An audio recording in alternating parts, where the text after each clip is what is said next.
Hello friends, कैसे हैं आप? फ्रेंड्स, हम लोग आज सीए इंस्टीट्यूट का मई 2025 का जो टैक्सेशन का पेपर है सी इंटरमीडिएट का, वो हम लोग सॉल्व करने वाले हैं। तो इसका जो एमसीक्यू वाला पार्ट है ये मैंने पहले ही अलग से सॉल्व कर दिया है, उसका वीडियो अपलोड कर दिया है, आपको डिस्क्रिप्शन में मिल जाएगा। एंड अब हम लोग बात करेंगे जो डिस्क्रिप्टिव वाला पार्ट है उसकी। तो सरप्राइजिंगली डिस्क्रिप्टिव वाला पार्ट इस बार ईजियर था as compare to the MCQ part. MCQ वाले पार्ट में थोड़े से अजम्पशंस और ट्रिक्स थी, लेकिन डिस्क्रिप्टिव वाले पार्ट में उतना ज़्यादा कंफ्यूजन नहीं है। So this is the paper. इसमें दो पार्ट से दो सेक्शन से हम कह सकते हैं डिस्क्रिप्टिव वाले पार्ट में, income tax and GST. Income tax वाला जो पार्ट है उसमें 35 मार्क्स का पेपर आपको सॉल्व करना है। 15 मार्क्स का पहला क्वेश्चन कंपलसरी है। उसके बाद में क्वेश्चन नंबर 2 जो है वो 6 + 4 10 मार्क्स का है। क्वेश्चन नंबर 3 6 + 4 अगेन 10 मार्क्स का है। क्वेश्चन नंबर 4 6 + 4 अगेन 10 मार्क्स का है। इसमें 4 मार्क्स के दो क्वेश्चंस में से एक क्वेश्चन करने का ऑप्शन है। सो ये इनकम टैक्स का ब्रेकअप है और जीएसटी का भी ब्रेकअप सिमिलर है। 15 मार्क्स का कंपलसरी पेपर है और उसके बाद में 10 मार्क्स के 3 में से कोई भी दो क्वेश्चन सॉल्व करना है। तो 10 मार्क्स के क्वेश्चंस का ब्रेकअप है 5 + 5 ऐसे करके। सो अब ये इनकम टैक्स का जो पेपर है इसमें हम लोग एक एक करके सारे क्वेश्चंस इसके डिस्कस करेंगे, डिटेल में सॉल्व करेंगे और देखते हैं कि सोल्यूशन इसका क्या निकलता है। पहला क्वेश्चन जो है it is related to total income as expected. Mrs S C. Bose aged 62 years, ये आपको डिटेल दिया है एक पर्सन के बारे में। अब आपको पूछा क्या है, इस पे ध्यान जाना चाहिए। आपको पूछा है compute the total income of Mrs S C. Bose under the default tax regime under section 115 BAC and optional tax regime of the income tax act 1961।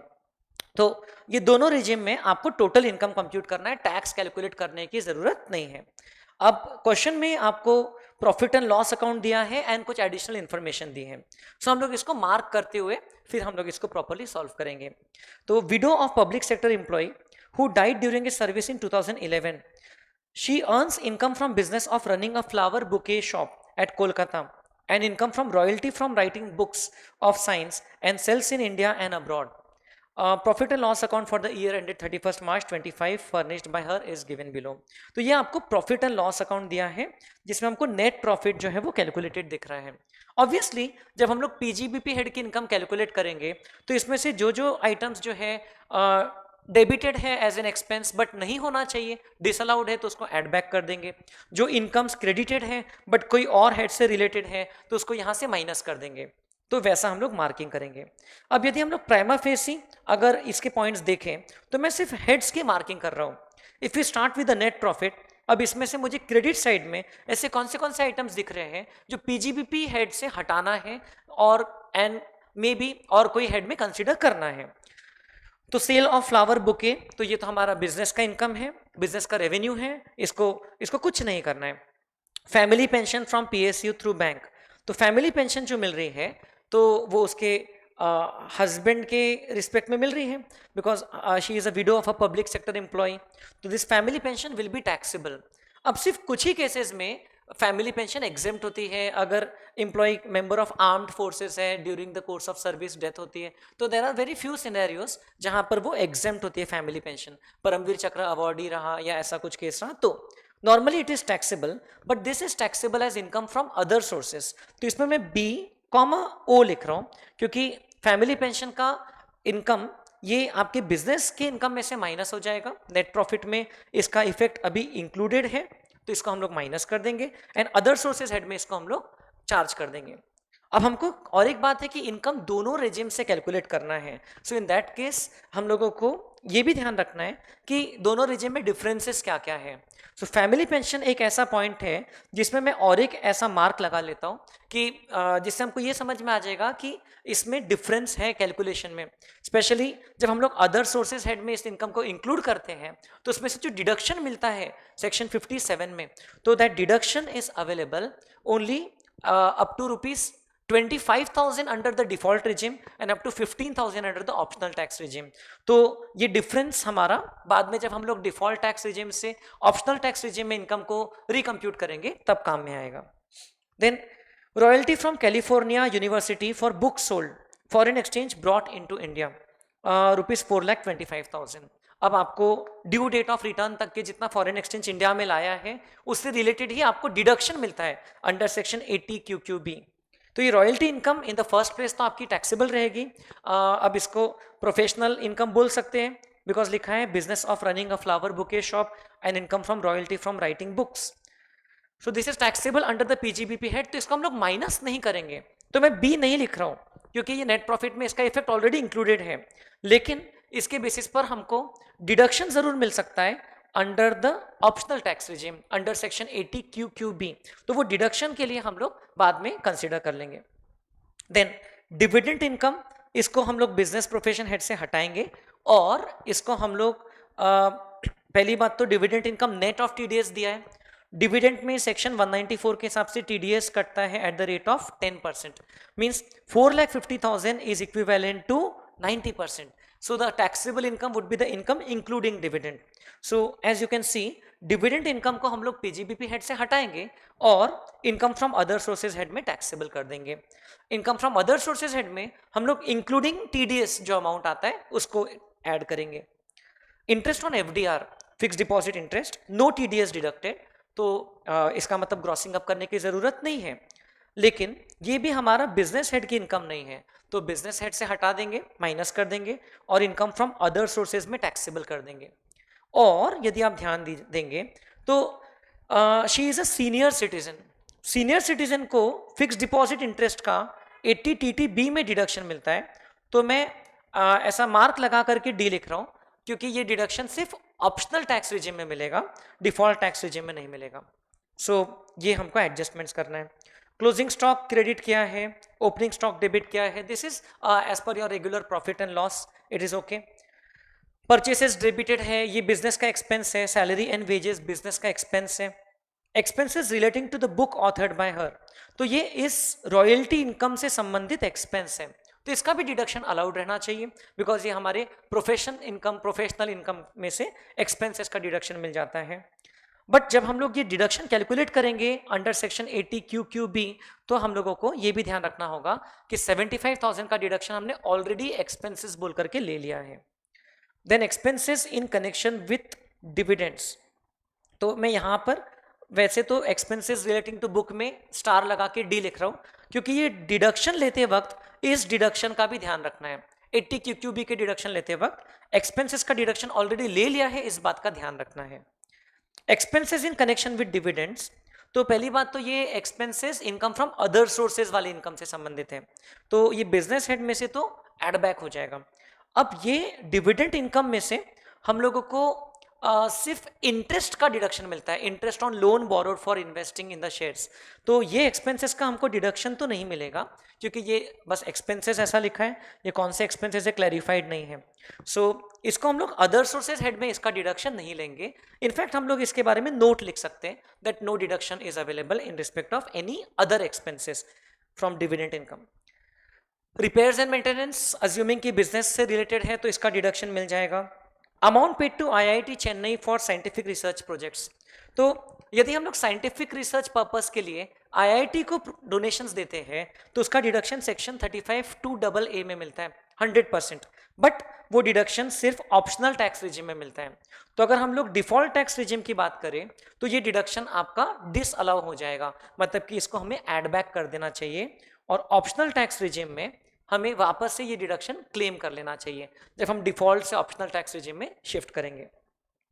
Computers and other electronic items 4,50,000 purchased on 1 December 2024, तो इसमें आपको deduction मिल जाएगा under section 32, depreciation मिल जाएगा इस पे।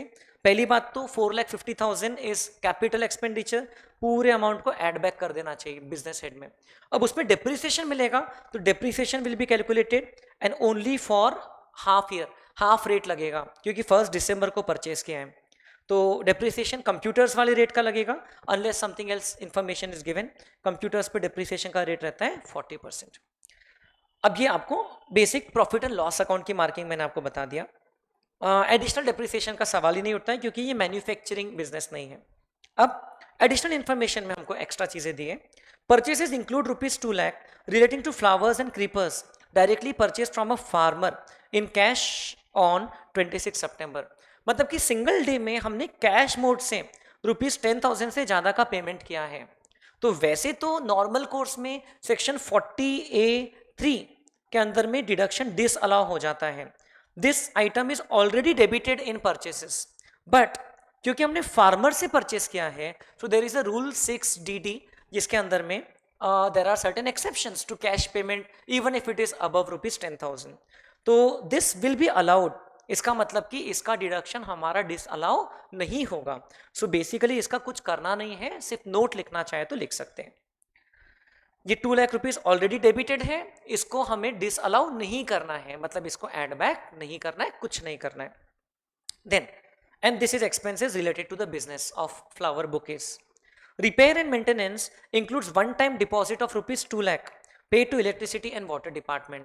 तो ये जो वन टाइम डिपॉजिट किया हमने ₹2 लाख का, तो ये रिपेयर्स एंड मेंटेनेंस का हमें डिडक्शन नॉर्मली तो मिलता है, लेकिन वन टाइम मेंटेनेंस चार्जेस का नहीं मिलेगा, वन टाइम डिपॉजिट का, क्योंकि ये कैपिटल नेचर का पेमेंट हो गया, ये रिटर्नेबल नेचर का आइटम हो जाता है। So this will B disallowed. तो मैं बी लिख रहा हूँ। जो आपका रिपेयर एंड मेंटेनेंस का टोटल 3,25,000 डेबिटेड है, उसमें से 2 लाख रुपीज एड बैक हो जाएगा while computing your business income under both the regimes. Computer and other electronic items include ₹1 lakh paid for television and washing machine for her household use. तो इसका मतलब कि आपने जो पूरा कंप्यूटर एंड इलेक्ट्रॉनिक आइटम्स का अमाउंट डेबिट किया है, ये पूरा अमाउंट तो in the first place add back हो जाएगा, क्योंकि ये तो कैपिटल नेचर का एक्सपेंडिचर है। अब उसमें से 1 लाख अमाउंट पर्सनल नेचर के अप्लायंसेस आपने खरीदा है, तो उसमें आपको डिप्रिसिएशन नहीं मिलेगा। डिप्रिसिएशन जो है उसके लिए मैं बी लिख रहा हूँ, बिजनेस प्रोफेशन हेड में मिलेगा। Depreciation will be available only on the remaining 3,50,000 and that too on the rate applicable to computers, जो कि 40% रेट है। अदर इलेक्ट्रॉनिक आइटम्स के बारे में कुछ अलग से हमको वैल्यू ब्रेकअप दिया नहीं है। तो 3,50,000 पे डिप्रिसिएशन लगेगा, और वो भी लगेगा at the rate of 40% but for half year. तो वो हमको एक ध्यान रखना है। Then salary and wages include salary paid ₹2,40,000 to her illiterate brother. Reasonable salary as per market rate is ₹1,80,000। तो यहां पर अप्लाई हो जाएगा सेक्शन 40A(2) का disallowance, unreasonable payment made to relative और स्पेसिफाइड पर्सन। तो brother is definitely a relative under that clause. तो brother को आपने 60,000 एक्स्ट्रा सैलरी दिया है, जो कि इस सैलरी में डेबिटेड है, तो उसको हम लोग एड बैक कर देंगे to the extent it is unreasonable, ₹60,000 हम लोग एड बैक कर देंगे। Then she purchased a residential house in 110 lakhs, house in 110 lakhs for which loan of 75 lakhs was taken from SBI. तो उसने 110 लाख रुपीज में residential house खरीदा था। Accrued interest was 3,37,500 till 31st March 25, which was paid on 10th April 2025. तो अब house property head में interest accrue हो गया तो भी उसका डिडक्शन मिलता है।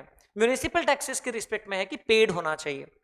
No principal amount and interest was paid by Mrs S.C. Bose till 31st of March।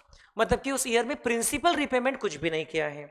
All right, सो इसका मतलब सेक्शन 80C का डिडक्शन कुछ भी नहीं मिलेगा ओल्ड रिजिम में।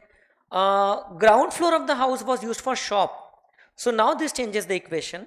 ये जो आपका रेंट है, रादर ये जो इंटरेस्ट है, इसका एक पोर्शन शॉप के लिए यूज हो रहा है, और first floor was occupied for residence. मतलब कि हम लोग इंटरेस्ट के दो पार्ट्स कर देंगे।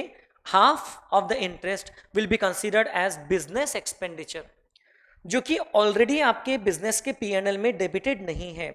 एक भी हमको इंटरेस्ट वाला डेबिट यहाँ पर दिख नहीं रहा है, तो वो हमको डेबिट अलग से लेना होगा। एंड दूसरा जो पोर्शन है half interest remaining, that is available as interest under house property head. But house property head में इंटरेस्ट का डिडक्शन सेल्फ ऑक्यूपाइड प्रॉपर्टी के लिए सिर्फ ओल्ड रिजिम में मिलता है। सो डिफॉल्ट टैक्स रिजिम में तो नहीं मिलेगा, सिर्फ ओल्ड रिजिम में मिलेगा। इंटरेस्ट का डिडक्शन मिलेगा, कितना मिलेगा हमको? इस पोर्शन का half. The maximum limit will be ₹2 lakh as you already know. तो वो हम लोग डिस्कस करेंगे जब हम लोग ओल्ड रिजिम में कन्वर्ट करेंगे तब। डिफॉल्ट रिजिम में हाउस प्रॉपर्टी हेड की इनकम नील ली जाएगी, because the first floor was used for her own residence. There is no deduction under section 24B allowed. She purchased an electric vehicle on 30th of September 2024 for rupees 25 lakhs for business purposes. अब ये electric vehicle के बारे में लिखा है, business के लिए खरीदा है. सो अब वैसे तो बहुत ज़्यादा महंगा एसेट है, खैर ठीक है, we should not go into the amount, क्योंकि उसका रेवेन्यू है 36 लाख्स, 25 लाख्स का व्हीकल खरीदा है. इस व्हीकल पे उसको मिल जाएगा depreciation under the PGBP head.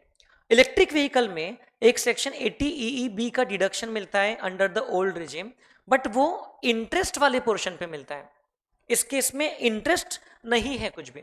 This is electric vehicle purchased on 30th सितंबर. और सेक्शन 80 EEB में टाइम लिमिट भी था that it should have been purchased up to 31st March 2023. So ये तो डेफिनेटली बाद में खरीदा है 25 lakhs का, तो उस पर सिंपली डेप्रिसिएशन मिल जाएगा, वो भी नॉर्मल रेट पे जो कि व्हीकल्स पे लगता है, बिजनेस हेड का deduction. Then she sold 10,000 listed shares of SBCL Limited in rupees 11,66,000 on 11th December 2024, which were purchased in 2,65,000 on 16th August 2024. So you can see that the period of holding is hardly 4 months here, less than 4 months. STT was paid on purchase and sale. इसका मतलब it is a case of capital gain, क्योंकि ये listed equity shares है, STT paid लिखा है, इसका मतलब it will lead to short term capital gain under section 111A, जिसमें 23 जुलाई के बाद अगर ट्रांसफर किया तो रेट लगेगा 20%. खैर आपको टैक्स कैलकुलेशन तो नहीं पूछा है. इसके बारे में भी आपके पीएनएल में कुछ भी मेंशन नहीं है, तो इसको हम लोग अलग से कैपिटल गेन हेड में इंक्लूड करेंगे. सो ये चीज़ों को ध्यान में रखते हुए अब हम लोग प्रॉपर हमारा जो इनकम का कैलकुलेशन है वो स्टार्ट करेंगे. अब हमारे पास में मल्टीपल वेज है आंसर को प्रेजेंट करने के.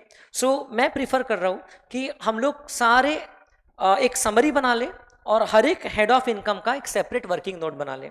सो computation of income under the default tax regime. So computation of income under the default tax regime ये पहले कर लेते हैं, और उसके बाद में हम लोग ऑप्शनल टैक्स रिजिम में उसको कन्वर्ट कर देंगे. Computation of total income of Mrs S.C. Bose for assessment year 25-26 under the default tax regime. Answer कैसे प्रेजेंट करना मैं इसमें भी आपको पूरी हेल्प कर रहा हूं, ताकि आप लोग नेक्स्ट एग्जाम के लिए जिसके लिए प्रिपेयर करो तो आपको बेनिफिट मिल जाए.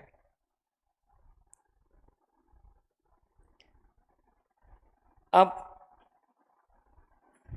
इसमें सबसे पहले है income from salaries. Income from salaries कुछ भी नहीं है. Her husband was in service, she is not having any salary income. Family pension will be taxed as income from other sources. Income from house property मैं लिख लेता हूं, ये नील आने वाला है, क्योंकि there is only one property with her one floor of the house property which is using for self occupation. तो रिमार्क्स में मैं लिख दूंगा कि इसका वैल्यू नील आएगा. Then profits and gains of business, profits and gains of business और profession.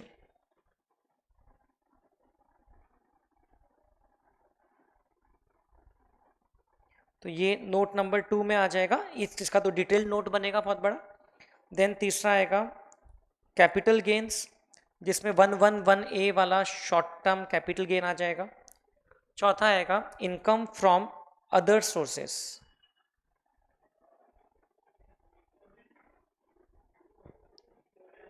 Note number 4 ऐसा. अब इसकी मदद से हमको मिल जाएगा gross total income, gross total income. And as you know ये ग्रॉस टोटल इनकम में से डिफॉल्ट टैक्स रिजिम में कुछ भी डिडक्शंस एज सच नहीं मिलेंगे. सिर्फ 2-3 ही डिडक्शंस मिलते हैं, 80 CCD2, 80 CCH2, 80 JJAA, जो तीनों यहाँ पर इस क्वेश्चन में एप्लीकेबल नहीं है. डिडक्शंस अंडर चैप्टर 6A ये हम लोगों को no deductions as such are available other than those 3 under the default tax regime. तो इससे हमको मिल जाएगा total income as per the default tax regime. एक बार ये नोट्स कंप्लीट हो जाती है तो फिर हम लोग यहाँ पर आके चीज़ों को अपडेट कर देंगे. अब पहली नोट हमारी बनेगी इनकम फ्रॉम हाउस प्रॉपर्टी की। Note number 1, very simple, income from house property. तो यदि आप इसमें देखो तो there is one self occupied property, one property जिसके 2 फ्लोर्स हैं। जो फ्लोर बिजनेस के लिए यूज हो रहा है वो हाउस प्रॉपर्टी हेड में असेसेबल नहीं है। So the property which is there is the first floor occupied for her residence, which should be considered under this head. First floor occupied for her residence. तो we will say that it is a self occupied property. तो self occupied property में सीधा हम लोग net annual value by the application of section 23(2) NAV को हम लोग नील ले लेते हैं। उसमें से हमें डिफॉल्ट टैक्स रिजिम में न कोई स्टैंडर्ड डिडक्शन मिलता है ऑब्वियसली, न कोई इंटरेस्ट का डिडक्शन मिलता है।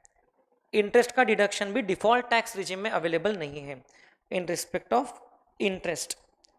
So it is not available under the default tax regime. So ultimately income from house property, self occupied property, income will be nil, simple. But ये जो डिडक्शन है it will change if we shift to the optional tax regime. तो मैंने already marking कर लिया है, उसको हम लोग बाद में यूज करेंगे। सो जहां पर मैंने H लिखा है हाउस प्रॉपर्टी, वहां पर मैं अभी क्रॉस कर लेता हूं, लेकिन डिफॉल्ट टैक्स रिजिम से ऑप्शनल टैक्स रिजिम में जाते वक्त में एक चेंज होगा, तो उसका मेरा मार्क अभी भी है। So the income is nil as far as the house property head is concerned. Then सबसे मेजर जो हेड आता है that is the PGBP head, क्योंकि पीएनएल अकाउंट दिया है उसमें से कुछ प्लस माइनस करना है चीजों को, एडिशनल इंफॉर्मेशन भी दी है पीजीबीपी।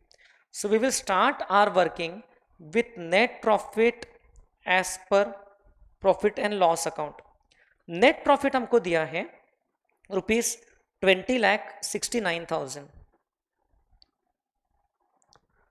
अब जहां जहां पर हम लोग ने बी लिखा है वो आइटम्स का ट्रीटमेंट हमको देना है, starting from the credit side. Family pension, तो फैमिली पेंशन इंक्लूडेड है, सो हम बोल सकते हैं यहां पर less incomes credited to P&L but not taxable as PGBP income। उसके अंदर में 2-3 इनकम्स आ जाती हैं, एक इनकम आ जाती है फैमिली पेंशन। अब P&L में जितना क्रेडिट हुआ है उतना हम लोग बिजनेस प्रॉफिट के कैलकुलेशन में से हटा देंगे, ₹3,60,000। तो मैं एक बी को क्रॉस कर रहा हूं यहां से, 3,60,000। अब उसका दूसरे हेड में क्या टैक्सेबिलिटी होगा वो हम लोग उसके नोट में देखेंगे। फिर royalty we are considering as royalty from profession, so will be taxable as PGBP income only. Dividend income same type की इनकम हो गई। Dividend income is credited to PNL. PNL में क्रेडिट 4,50,000 हुआ है, तो जो नेट अमाउंट क्रेडिट हुआ है वो ही हम लोग हटाएंगे। And interest on FDR, interest on FDR fixed deposit receipts. So all these 3 incomes are taxable under some other head, ₹76,000. This amount will be added. So ये जो तीनों अमाउंट का टोटल होता है इसको हम लोग लेस कर देंगे, रेदर ऐड करके हम लोग पीजीबीपी की इनकम में से हटा देंगे। 3,60,000 प्लस 4,50,000 प्लस 76,000, 8,86,000 इतना ओवरऑल हमारी इनकम में से माइनस हो जाएगा। अब हम लोग ऐड करेंगे, add expenses debited to PNL but disallowed from PGBP income. अब डेबिट साइड में हम लोगों ने बी एक यहां लिखा है, expenses in connection with dividends. So add back इसलिए कर रहे हैं क्योंकि ये इससे हमारा प्रॉफिट कम हो चुका है, हमको वो प्रॉफिट को बढ़ाना है, ओके, रिवर्स करना है उसका effect. Expenses in connection with dividend, इस अमाउंट को हम लोग ऐड बैक कर देंगे, ₹12,000। Then amount paid to IIT Chennai, ये भी ऐड बैक हो जाएगा क्योंकि ये डिफॉल्ट टैक्स रिजिम में अवेलेबल नहीं है। Amount paid to IIT Chennai for scientific research expenditure. इसका डिडक्शन ऑप्शनल टैक्स रेजिम में मिलेगा, तो तब दोबारा उसका एडजस्टमेंट किया जाएगा, ₹35,000। तो मार्किंग करने का बेनिफिट ये हो गया कि जहां पर मैंने कुछ मार्क नहीं किया है वो आइटम का अभी मुझे वापस कंसीडर करने की जरूरत नहीं है। फिर तीसरा, computers and other electronic items जो है उसमें ₹4,50,000 डेबिटेड है, being expenditure of capital nature. इसका डिडक्शन अलाउड नहीं रहता है ऐसे, उसमें जितना एलिजिबल डिप्रिसिएशन है वो हमको मिल जाएगा। एक बी मैंने हटा दिया, दूसरा बी डिप्रिसिएशन का रहेगा, बाद में देखेंगे। Purchases include 2 lakhs related to flowers and creepers, where 10,000 से ज्यादा का कैश पेमेंट किया है तो चलता है, तो उसका कुछ भी नहीं होगा। Repair and maintenance include one time deposit, तो one time deposit again is not a revenue expenditure, so it is not allowed as a deduction, okay, under repair and maintenance। इसको एड बैक कर देंगे, ₹2 लाख, ये debited था but allowed नहीं। Then ये भी है expenditure salary disallowed under section 48(2), salary paid to illiterate brother disallowed under section 48(2), unreasonable और excessive payment made to relative, ₹60,000। तो 2,40,000 में से 1,80,000 जो है वो रीजनेबल है, तो excess portion has been disallowed. इतनी चीजें आपकी पीएनएल में डेबिटेड थी और उसको अलाउड नहीं था, तो उसका उतना हम लोग एड बैक कर रहे हैं। So 12,000 plus 35,000 plus 4,50,000 plus 2 lakh plus 60,000, so ये हो रहा है ₹7,57,000। 7,50,000 will be added back to our business profits.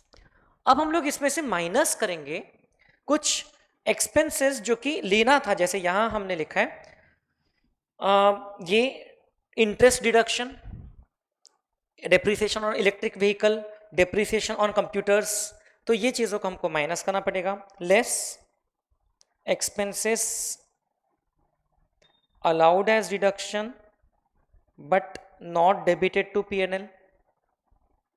तो इसमें क्या क्या आते हैं, इसमें पहला मैं एक्सपेंस लिख लेता हूं, depreciation, depreciation on computers and electronic items. अब कंप्यूटर्स का डेप्रिसिएशन का रेट तो हमको पता है, ₹40% का रेट होता है, तो हम लोग सारे कंप्यूटर से रिलेटेड चीज है ऐसा मान के 40% का रेट लगाएंगे। 4,50,000 माइनस 1 लाख, क्योंकि 1 लाख हमारे नेक्स्ट पेज पे नोट में लिखा था कि it is related to household use appliances. 3,50,000 into 40% into 50%, मतलब कि उसका हाफ रेट ही लगेगा डिप्रिसिएशन का, क्योंकि दिसंबर में परचेस किया। सो 3,50,000 का 40% का आधा, ये होता है ₹70,000 deduction in respect of depreciation under section 32 on computers. Similarly depreciation can also be taken on electric vehicle. Electric vehicle का अमाउंट तो पीएनएल में डेबिटेड नहीं है, बट उस पर डिप्रिसिएशन तो जरूर मिलेगा। Depreciation on electric vehicle because it is being used for the purpose of business, 25 lakhs पे 15% लगेगा, क्योंकि इलेक्ट्रिक व्हीकल को 30th of September को खरीदा था। इसका मतलब it must have been put to use for more than 180 days। तो 25 lakhs का 15% विच इज 3,75,000, ये भी डिडक्शन मिल जाएगा। And interest in respect of property, interest on property loan. अब प्रॉपर्टी पे आपने लोन तो पूरी प्रॉपर्टी पे लिया था, तो टोटल इंटरेस्ट 3,37,500 है। अक्रूड इंटरेस्ट अक्रूअल बेसिस पे डिडक्शन मिल जाएगा।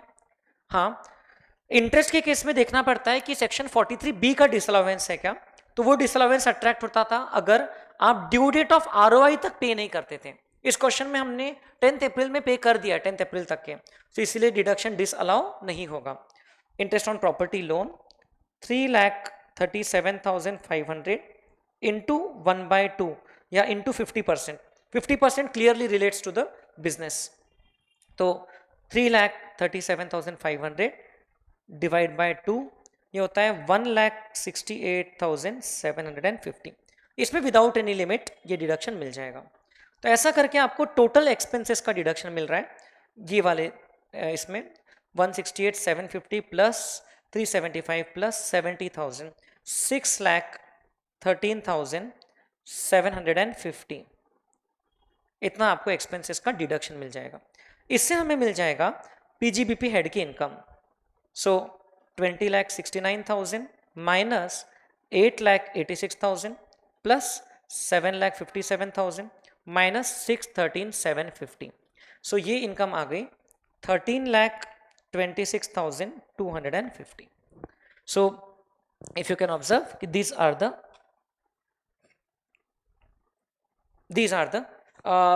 items which should be adjusted while calculating business income। अब जहां जहां पर हम लोग ने बी लिखा है वो चीजें एडजस्ट हो गई कि नहीं? यस। अब ये इनकम को हम लोग हमारे मेन फेस पे लिख सकते हैं 13,26,250। सो 13,26,250। अब बाकी के नोट्स तो बड़े सिंपल से रहेंगे। एक है कैपिटल गेन्स का नोट रहेगा, नोट नंबर 3 कैपिटल गेन्स। तो कैपिटल गेन्स में the asset transferred is listed equity share, we are assuming that it is equity share if nothing is given। तो बहुत सिंपल है, asset transferred is listed share on which STT has been paid। so period of holding हम लोग देखते हैं it is less than or equal to 12 months, therefore nature of asset हो गया short term capital asset। so calculation will be simple, consideration rupees 11,66,000 minus cost of acquisition। even अगर ये long term gain रहता था तो भी ये cost में से कोई इंडेक्सेशन तो नहीं मिलता है। So cost of acquisition rupees 2,65,000 इतना माइनस हो जाएगा। सो ये दोनों रेजिम में सेम कैलकुलेशन है। This is the short term capital gain taxable under section 111A। 11,66,000 minus 2,65,000 is 9,01,000। तो इसमें कोई कंफ्यूजन नहीं, क्वेश्चन में स्ट्रेट फॉरवर्ड दिया है। Capital gains 9,01,000 short term capital gains, इसको यहां पर आके मैंने अपडेट कर दिया।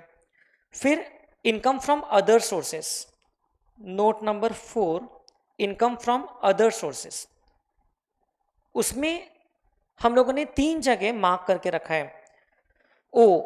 तो इनकम फ्रॉम अदर सोर्सेज में पहला आइटम आएगा family pension. So first income है family pension. Family pension rupees 3,60,000। तो 3,60,000 में से हमको कुछ डिडक्शन मिल जाता है under section 57। Deduction under section 57 उसका क्लॉज नंबर शायद 2A है, तो वो देख सकते हैं आप। Deduction under section 57 is the lower of A 1/3 of family pension, that is 1,20,000। And क्योंकि हम लोग डिफॉल्ट टैक्स रिजिम में हैं तो B fixed amount of rupees 25,000। Optional tax regime में 15,000 रहेगा। सो रुपीज 25,000 का हमको डिडक्शन भी मिल जाएगा, विच एवर इज लोअर।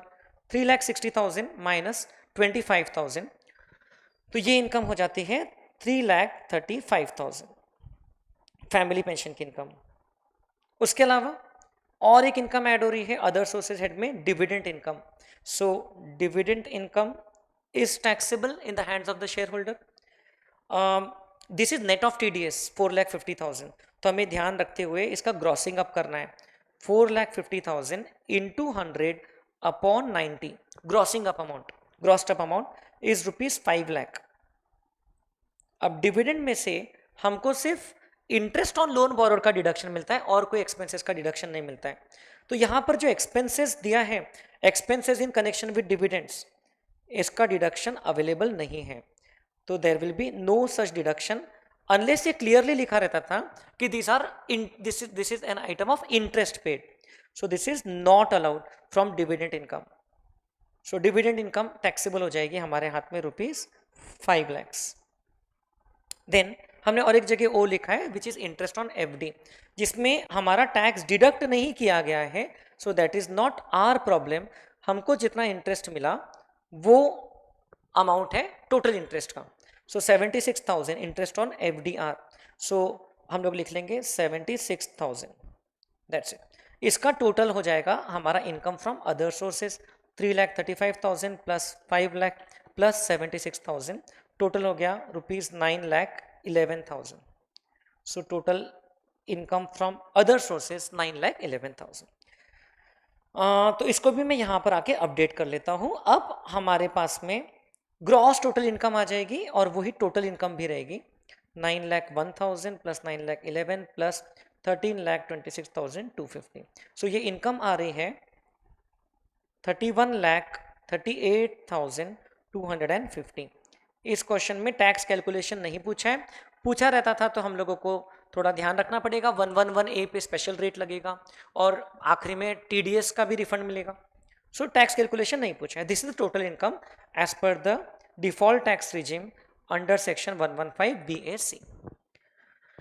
अब ये क्वेश्चन में हो सकता है कि इतना करके आपको से 10 मार्क मिल गए 15 मार्क के क्वेश्चन में से, अब या 12 मार्क मिल गए। अब हमको क्या करना है, अब हमें नोट नंबर 5 बनाना है विथ रिस्पेक्ट टू, या नोट भी नहीं बोले तो computation of income under the optional tax regime, computation of total income under the optional tax regime, मतलब कि regular tax regime, normal tax regime, if the assessee opts to shift out of the default tax regime. तो इसके लिए हमें पूरा काम दोबारा नहीं करना है, सिर्फ जो चेंजेस हैं उतनी चीजें हम लोगों को लिखना है। So if you can observe that we have already calculated the income as per the default tax regime. So I will start with the same. I will start with the same. Total income as per the default tax regime. मैं GTI भी ले सकता हूँ क्योंकि GTI और total income में कोई difference नहीं है। GTI as per default tax regime ये है 31,38,250, क्योंकि पहले हमको ऑप्शनल टैक्स रिजिम का GTI मिलेगा, फिर उसमें से हम लोग 80 QQB 80 TTB ये दोनों का डिडक्शन लेंगे।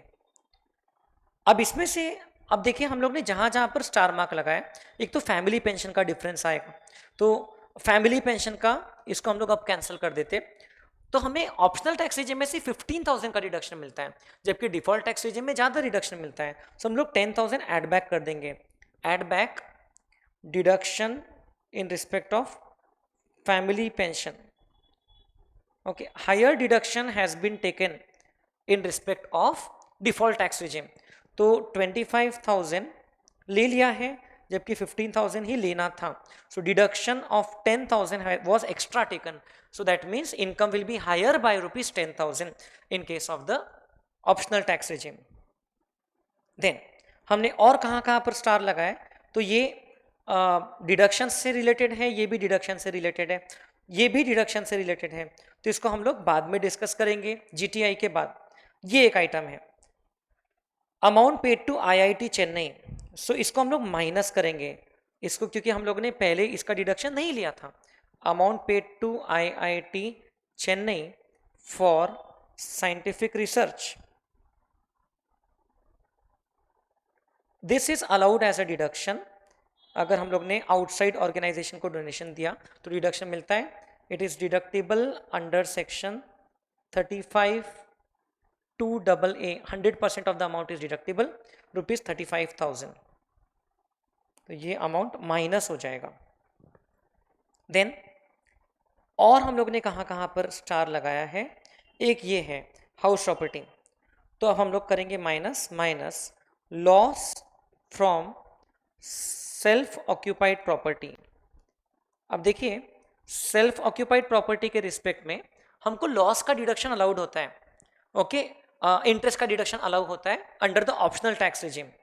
सो interest under section 24B related to the self occupied portion is 3,37,500 का आधा 1,68,750। अभी इंटरेस्ट पे कभी कभी 30,000 की लिमिट रहती है, कभी कभी 2 लाख की लिमिट रहती है। इस क्वेश्चन में हाउस खरीदा था, कब खरीदा एग्जैक्ट दिया नहीं है, लेकिन आपको आप ये अज्यूम कर सकते हो कि the house was purchased, the loan was taken on और after 1/4/1999, the construction or acquisition was completed within a period of 5 years from the end of the year in which the loan was taken for purchase, वो तो पता है।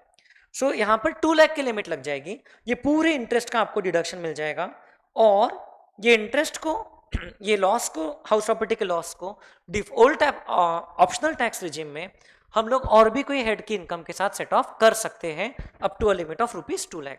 तो हमारे पास तो इसमें बाकी भी हेड्स की इनकम है, तो हम लोग उसमें से इसको एडजस्ट कर लेंगे क्योंकि हमारी बाकी इनकम्स जो है वो हायर स्लैब में टैक्स होने जा रही है, तो हम लोग कैपिटल गेन्स के जगह पर नॉर्मल जो टैक्स रेट वाली इनकम है उसमें से एडजस्ट करेंगे, loss from self occupied property.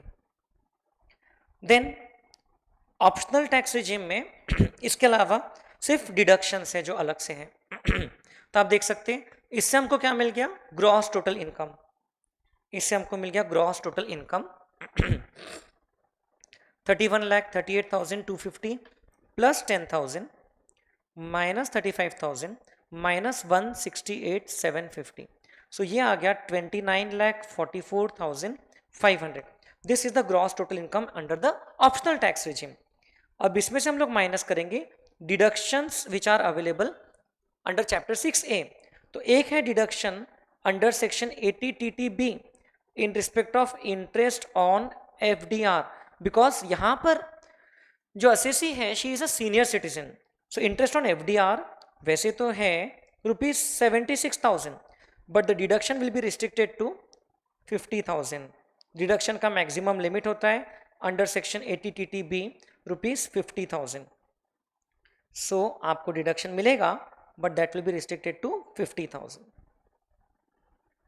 Similarly यहां पर इस क्वेश्चन में रॉयल्टी इनकम है, so deduction will also be available in respect of section 80 QQB royalty income.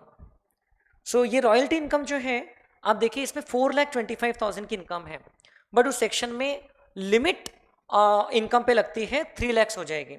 So deduction under section 80 QQB, आपकी रॉयल्टी इनकम तो है 4,25,000, but deduction is limited to ₹3 lakh. Income to be considered for the deduction is ₹3 lakh. अब और एक बात है, इसी income से संबंधित हम लोगों ने ये एक्सपेंस का भी डिडक्शन लिया है, तो ये एक्सपेंस को हमने माइनस कर देना चाहिए बिकॉज डबल डिडक्शन अलाउड नहीं है। Minus expenses already debited to P&L, already taken as a deduction under the PGBP head. So ये एक्सपेंस का डिडक्शन हमने ऑलरेडी लिया है, सो 3 लाख में से 75,000 छोड़ के हमको बाकी का डिडक्शन मिल जाएगा ₹2,25,000। This will be available. Okay, so this is the deduction under section 80 QQB। सो ये जो है it is on the basis of a solved question of CA institute कि जो एक्सपेंसेस ऑलरेडी डेबिटेड है उसके रिस्पेक्ट में डिडक्शन नहीं मिलता है। अब यहाँ पर एक ऑल्टरनेटिव अजम्पशन स्टूडेंट अगर ऐसा ले कि सर 4,25,000 में से हम 75,000 माइनस कर लेंगे ग्रॉस अमाउंट में से, फिर लिमिट लगाएंगे, तो मे बी ICAI उसको एक्सेप्ट करे, but I think this is the better solution because the income has to be limited to 3 lakhs and then जो डिडक्शन ले चुके हैं उतना आपको एक्सपेंस का डिडक्शन जो ले चुके उतना डिडक्शन आपका कम हो जाएगा। So that's it, this will be the total income under the optional tax regime, total income as per the optional tax regime, जिसको हम लोग normal rates of tax, normal regular scheme वगैरह, ओल्ड रिजीम वगैरह बोल सकते हैं। 29,44,500 minus 50,000 minus 2,25,000, सो ये आ गया 26,69,500। So this is the calculation, friends, with respect to both default tax regime as well as the optional tax regime. तो इतना आपका लंबा आंसर जाता है and I know it is takes a lot of time but still it is worth it. अभी तो मैं आपको इतना समझाते कर रहा था तो टाइम और ज़्यादा लग गया। एग्जाम में रफली you have for 15 mark questions you have 30 minutes time, तो 30 मिनट्स में आपको लिख करके करना है एक नोट लिखना रह गई with respect to section 40A(3) deduction which was not disallowed, तो उसका एक नोट लिखना चाहिए आपने, और बाकी चीजों को तो हम लोग ने बेसिकली कंसीडर कर ही लिया है, ठीक है। So this is how we solve the question of the total income. Now we will move on to the other questions. Question number 2 है, जिसमें आपको एक 6 मार्क का क्वेश्चन है और एक 4 मार्क का क्वेश्चन है, and as expected as has been the case with ICAI papers in the past, question number 2 का फर्स्ट पार्ट आपका रेसिडेंशियल स्टेटस चैप्टर पे बेस्ड है। State with reasons whether the income chargeable to tax in India for the assessment year 25-26 in the hands of recipient in the following independent situations. Mr. Mahesh received dividend of rupees 7 lakh declared and paid by a foreign company outside India. तो foreign company ने India के बाहर पे किया, तो अगर Indian company dividend pay करती है तो it is deemed to accrue in India. Such dividend has been declared in respect of shares which derive their value substantially from the assets situated in India. तो भले ही वो shares की value substantially asset situated in India से आ रही है, but ऐसे shares को हम लोग मानते हैं the shares are deemed to be situated in India for the purpose of capital gain income, but for the purpose of dividend income ऐसा नहीं मानते हैं। इसके रिस्पेक्ट में ये सीबीडीटी ने एक क्लैरिफिकेशन भी इशू किया है पास्ट में। So he is a resident and not ordinarily resident in India, तो ये पर्सन RNOR है, तो RNOR के हाथ में नॉर्मली फॉरेन इनकम्स इंडिया में टैक्सेबल नहीं होती हैं, and this is a foreign income. तो ये मैं आपको पूरा लिख के नहीं दे रहा हूं, लेकिन इसमें आपको मेंशन करना पड़ेगा, dividend from a foreign company received outside India is a foreign income even though the shares derive their value from assets situated in India. And such foreign income, if received by a person who is resident but not ordinarily resident, would not be includable in his hands unless it is income from profession set up in India or from business controlled from India. So this income would not be taxable. This income would not be taxable in the hands of Mr. Mahesh. तो आपको proper इसको 2 marks के लिए explain करना पड़ेगा। Then next question is, Mr. Shivansh is a non-resident in India and residing in China, has deposited rupees 16 lakhs with Messrs. ABC Limited, an Indian company, on 1st September 2024. As you can see, he has received interest at 12% per annum in China during the previous year 24-25. तो अब यहाँ पर clearly you can see that the source of income is situated in India. उसने जो deposit किया है वो Indian company के पास डिपॉजिट किया है, भले ही वो पर्सन खुद एक नॉन रेसिडेंट है। So this income should be assessable to tax in India because it is deemed to accrue in India. Interest income के रिस्पेक्ट में एक स्पेशल पॉइंट था, if the interest is received where the interest is received from a borrower who is a resident, Indian company is a resident, okay, so unless it applies the money for business or profession outside India, the interest income is deemed to accrue in India. Section 9(1) में आता है, तो this income is deemed to accrue in India. It is taxable even if the assessee is a non-resident. सभी के लिए taxable होगी। Income हो जाएगा, इंटरेस्ट इनकम हो जाएगा 16 lakh into 12% for September to March, मतलब कि 7 मंथ्स, तो ये इनकम आ जाता है 16 lakh into 12% into 7 divided by 12, rupees 1,12,000. This is the taxable income. Yes. Then Mr. Ramesh received a royalty of rupees 8,25,000 in consideration of providing patent rights to Mr. Sunil. So royalty मिली है patent rights के बदले में। Mr. Sunil has developed a new product in India by utilizing the patent rights. 30% of the royalty was received in India and 70% was received outside India. Mr. Ramesh and Sunil both have status of non-resident in India. भले ही दोनों person non resident है, but in case of royalty income again section 9(1)(6) या 9(1)(7) में covered है, that in respect of patent rights given against which royalty income is being received, the place of utilization of the rights is important and not the place where the service provider is located, not the place where the services are rendered, not the place where the income is received. So the place of utilization is important irrespective of territorial nexus. तो ये हम लोग ने पढ़ा है. So this is being utilized in India. Ultimately the receiver of the rights, the person utilizing the rights, recipient of the service is utilizing the rights in India. So therefore this amount would be taxable for Mr. Ramesh. It will be taxable for Mr. Ramesh, rupees 8,25,000. उसमें से 30 या 70% का portion नहीं, पूरा 8,25,000 taxable रहेगा as it is income deemed to accrue और arise in India. Then as expected again question number 2 में second part जो है 4 मार्क्स का आया है इस बार, टीडीएस से related. Discuss the relevant provisions of income tax act with respect to TDS and calculate the amount of TDS also okay in the following independent situations. तो 2 सिचुएशंस दी हैं, दोनों बोल सकते 2-2 मार्क के क्वेश्चन है। तो पहला question, marks pictures limited is a movie and short films production house having turnover of rupees 15.22 crores during the previous year 23-24. Solar Varanasi LLP also produces short films and clippings, and it has already produced a short film namely Mahakumbh on 16th of October 2024. Marks Picture Limited acquired television rights in consideration of rupees 52 lakhs from Solar Varanasi LLP. Both have valid PAN.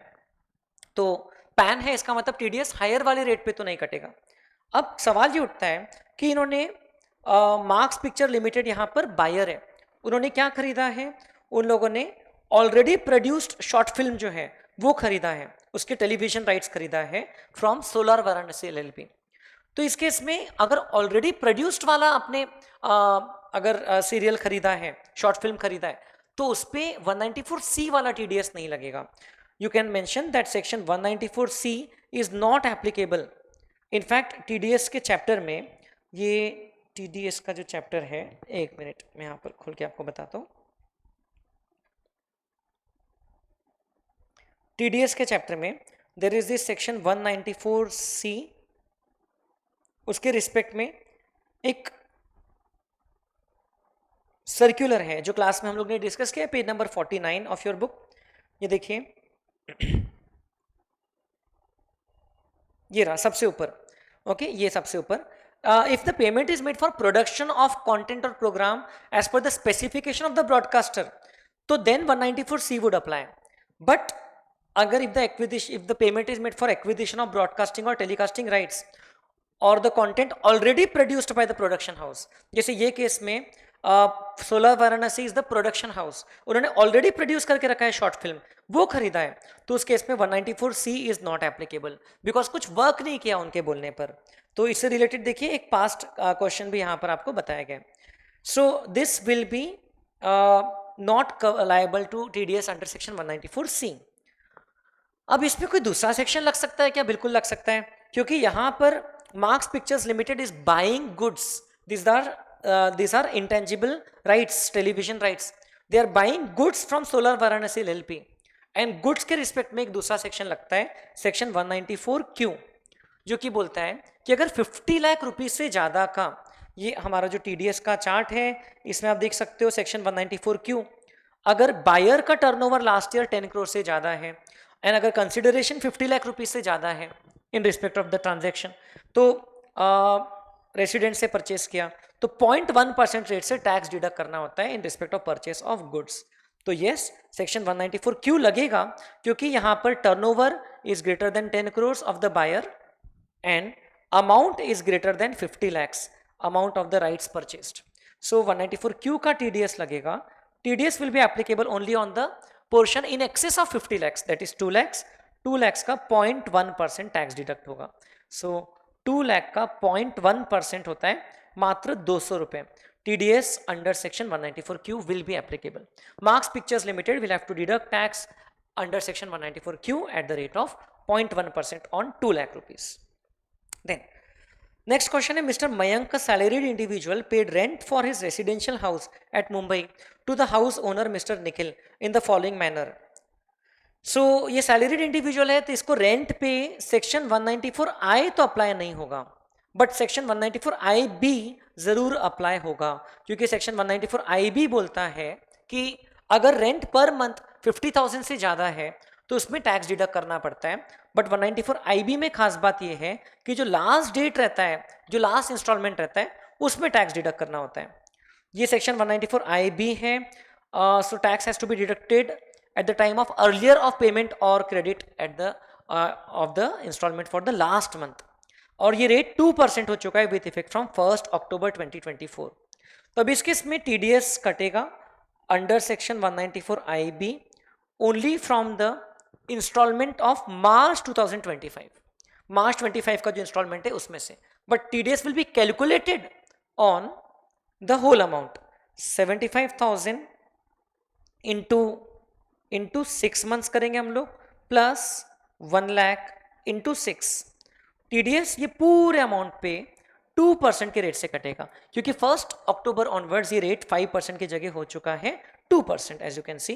तो ये हो जाएगा 75,000 into 6 plus 6 lakh, मतलब कि 10,50,000 का 2%, तो this is ₹21,000 under section 194 IAB। So TDS रहेगा applicable 21,000, और ये 21,000 लास्ट मंथ की इंस्टॉलमेंट में से कटेगा, मीन्स लास्ट मंथ का जो नेट अमाउंट पे किया जाएगा that will B 1 lakh minus 21,000, that will B ₹79,000। Alright, so this is the question number 2 done. इसमें 2-2 मार्क के टोटल 5 आइटम्स थे। देन क्वेश्चन नंबर 3 के आप देख सकते हो 2 पार्ट्स हैं, 3A which is 6 mark question and 3B which is a 4 mark question. So 3A हम लोग साथ में करते हैं। इसमें हमको पूछा क्या है वो देख लेते हैं। इसमें हमको पूछा है compute the total income of mister Sandeep for the assessment year 25-26 assuming he has opted out of the default tax regime, means हम लोगों को ओल्ड regime के हिसाब से कैलकुलेशंस करना है। सो देखते हैं। Mr. Sandeep, a manager in CTL Private Limited at Mumbai, furnishes the following information. So basic salary आपको दिया है फॉर द ईयर है, तो बेसिक सैलरी पूरे 12 महीने की लेंगे हम लोग मल्टीप्लाई करके। Then commission of 2,500 per month. A company owned accommodation is provided to him in Mumbai. Now this is the case of rent free accommodation, right. Furniture was also provided, तो furniture का हम लोग सीधा 10% पर एनम ले सकते हैं as the value of the perquisite. Accommodation का value हम लोगों को सैलरी के बेस पे निकालना होगा। Then he took a personal loan of rupees 3 lakhs on 1st September 24, on which interest at 7.75% per annum was charged by the company. The entire loan is still outstanding, and SBI rate of interest on 1st April 24 is 12.75%. मतलब it is a case of perquisite of concession in interest. But ध्यान दीजिएगा dates पे 1 सितंबर 24 को loan लिया है, तो इस साल में सिर्फ 7 मंथ्स के लिए ये लोन आउटस्टैंडिंग है, उस हिसाब से हमको कैलकुलेशन करना है। सो यहां तक कि दिख रहा है कि सैलरी हेड से संबंधित चीजें हैं। ओके, ये सारी चीजें सैलरी हेड से संबंधित हैं। उसके बाद की लाइन में हमें दिख रहा है mister Sandeep is the owner of a house property in Kolkata which he constructed during the financial year 16-17। The property consist of 4 identical units. तो आपको हाउस प्रॉपर्टी के बारे में लिखा है 4 identical units. He occupied 1 unit for his residence and 3 units were let out. तो ये self occupied property हो गया, बाकी 3 यूनिट्स जो थे वो थे let out at a rent of 20,000 per month per unit. तो ध्यान दीजिएगा municipal value is 9 lakh and the municipal tax was paid at 20% of municipal value. अब ये पूरी प्रॉपर्टी का है, इसका भी हमको ध्यान रखना है। Fair rent and standard rent are also given. One of the let out units was vacant for 6 months during the year. तो इसमें से एक लेट आउट यूनिट 6 मंथ्स के लिए वेकेंट है, तो हमको वहां पर हो सकता है वेकेंसी वाला पॉइंट ध्यान में रखना पड़ेगा, that if the property is vacant and because of vacancy the actual rent is lower than the reasonable expected rent, then we can take the actual rent as the GAV। तो ये unit का calculation हम अलग से कर लेंगे, ये 2 units का साथ में कर लेंगे, और सेल्फ ऑक्यूपाइड प्रॉपर्टी का अलग से कर लेंगे। हम लोग 3 कॉलम्स बना लेंगे। And interest on loan taken for the construction of the house is ₹2 lakhs। तो interest for this year is ₹2 lakhs, तो वो इंटरेस्ट का भी हम लोग अपोर्शनमेंट कर देंगे। कंप्यूट द टोटल इनकम, तो बड़ा सिंपल सा क्वेश्चन है। हाउस प्रॉपर्टी और सैलरी ये 2 हेड से संबंधित हैं, तो इसमें हम लोग अगेन चाहे तो एक सिंपल सा टेबल बना सकते हैं और फिर दोनों हेड्स का डिटेल में वर्किंग नोट बना सकते हैं। सो यहां पर मैं लिख रहा हूं कंप्यूटेशन ऑफ टोटल इनकम, क्योंकि आपको टोटल इनकम बोला गया है। क्वेश्चन नंबर 3 का ए वाला पार्ट कर रहा हूं मैं, क्वेश्चन नंबर 3 का ए वाला part, computation of total income of Mr. Sandeep for assessment year 25-26 under the optional tax regime if he opts to shift out of the default tax regime, क्योंकि वही हमको क्वेश्चन में बोला गया है। सो इस क्वेश्चन में ज़्यादा कोई टेंशन है नहीं, एज सच हमें कोई डिडक्शंस का भी आइटम नहीं दिखा। सो दो ही चीज़ें रहेगी, एक रहेगी इनकम फ्रॉम सैलरीज, जिसका हम लोग पूरा डिटेल्स नोट नंबर 1 में दे देंगे। This note is also very much a part of our answer. And दूसरा रहेगा इनकम फ्रॉम हाउस प्रॉपर्टी, इसका कंप्यूटेशन नोट नंबर 2 में कर देंगे। That's it. इससे हमको मिल जाएगा gross total income A plus B, और फिर हम लोग उसमें से चैप्टर 6A डिडक्शंस कुछ है तो वो माइनस कर देंगे, जो कि है नहीं। इस क्वेश्चन में प्रिंसिपल रिपेमेंट के बारे में कुछ नहीं लिखा है, वरना सेक्शन 80C में डिडक्शन मिलता था। As you can see principal repayment के बारे में कुछ नहीं लिखा है, और सीधा इससे हमको मिल जाएगा टोटल इनकम। तो अब हम लोग एक एक करके नोट बनाएंगे। पहले हम लोग सैलरी का नोट बनाएंगे। Note number 1, income from salaries. So इसमें भी ज़्यादा चीज़ें हैं नहीं, इजीली हो जाएगा।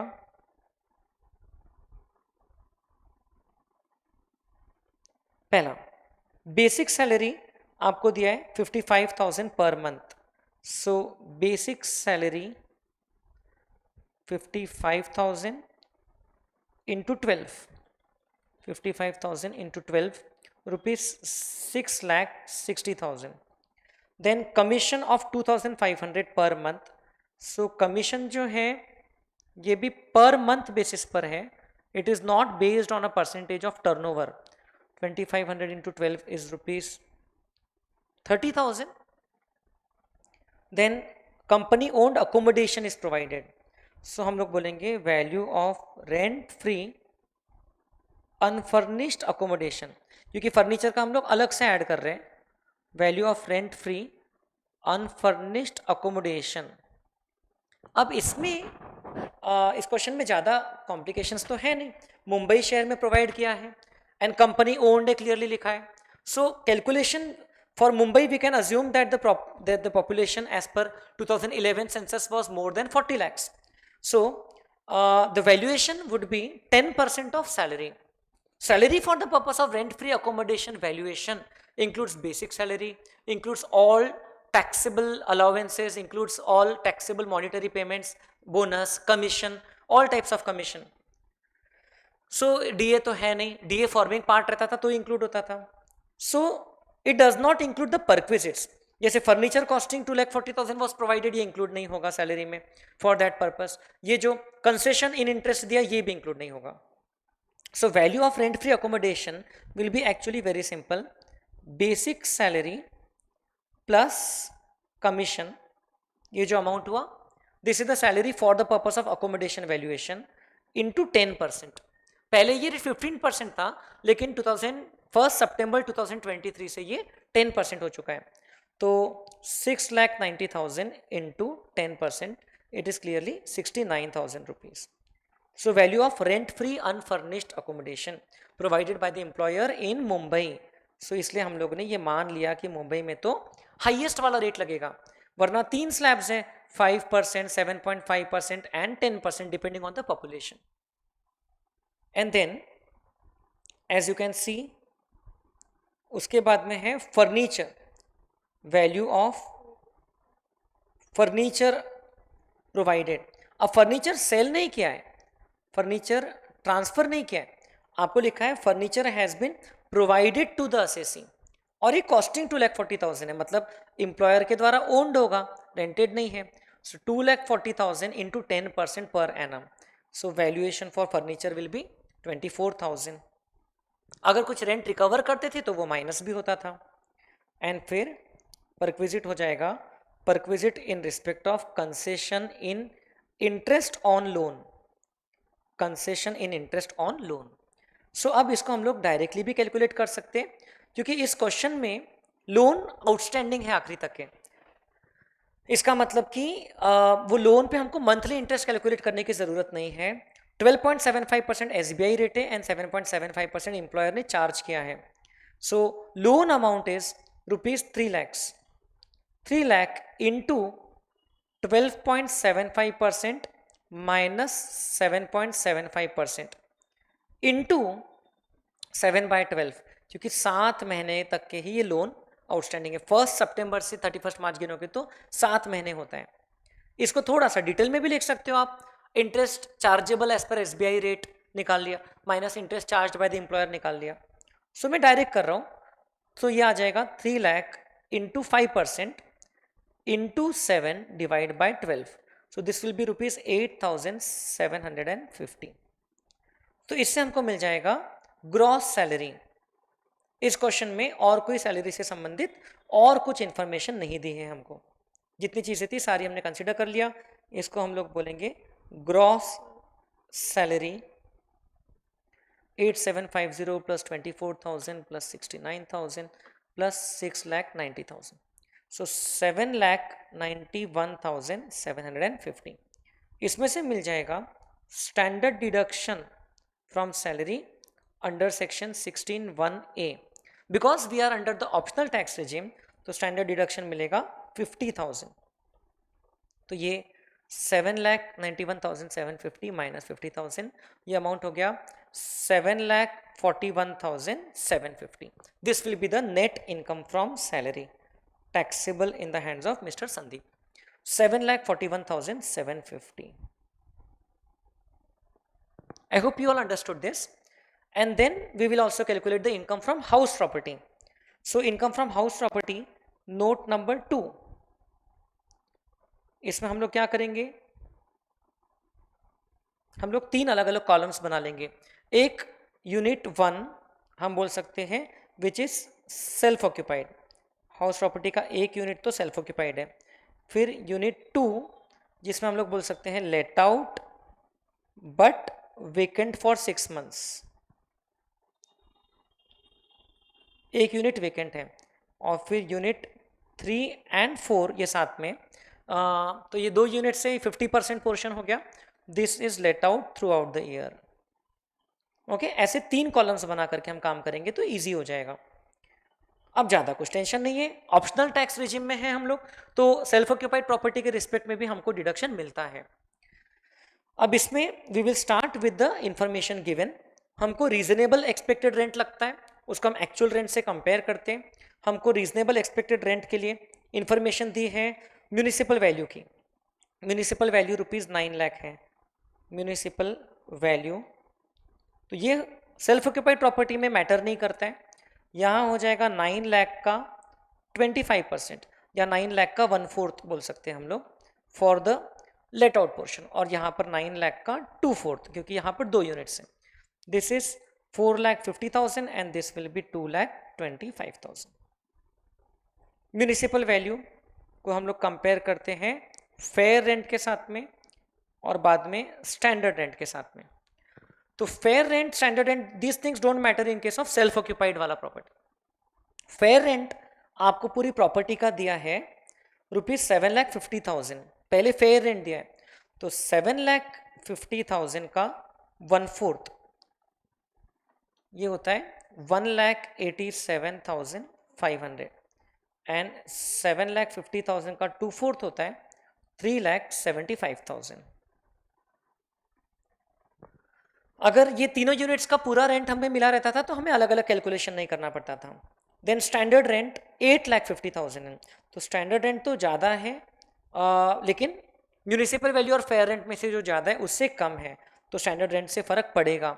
8,50,000 डिवाइड बाय 4 होता है 2,12,500 एंड 8,50,000 इंटू 2/4 होता है 4,25,000। इसकी मदद से हमको मिल जाता है reasonable expected rent. Reasonable expected rent self occupied वाले पोर्शन में उसका कोई मीनिंग नहीं है, इसलिए मैं डैश कर रहा हूँ। Reasonable rent is higher of municipal value और fair rent but not more than standard rent. So standard rent से ज़्यादा नहीं है, तो स्टैंडर्ड रेंट पे रिस्ट्रिक्ट हो जाएगा 2,25,000 but restricted to 2,12,500। Even for unit 3 and 4 it will be restricted to 4,25,000। इसको हम लोग कंपेयर करेंगे विथ एक्चुअल रेंट रिसीव्ड और रिसीवेबल।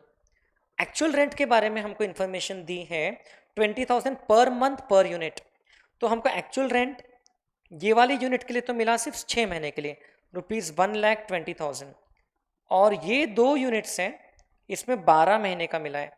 सो मैं लिख रहा हूँ 20,000 इंटू 12 फॉर 2 यूनिट्स, तो ये एक्चुअल रेंट मिला है 4,80,000।